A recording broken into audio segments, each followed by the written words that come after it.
Abi Said al-Khudri radhiyallohu anhudan rivoyat qilingan hadisi sharifda Rasululloh sallallohu alayhi va sallamning hayolari haqida aytadilar. Rasululloh sallallohu alayhi va sallam ashaddu haya'an min al-azra'i fi khidriha dedilar.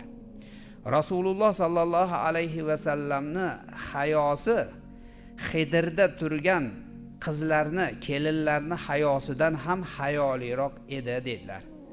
Xidir deb avvallari odamlar uylarini bir burchagini to'sib qo'yar ekan.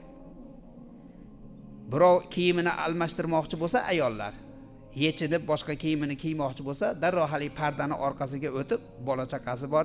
Endi sodda zamonlar bo'lganda, bitta xona bo'lgan, ana shu bitta xonada yashagan, bolalarini, farzandlarini oldida o'zini chekiga olib o'sha pardani orqasiga o'tib turib, kiyimini almashtirmoqchi bo'lsa, yechinib, kiyimini almashtirib shunaqa qilgan. Ana shu joyda Xidir deydi arablar.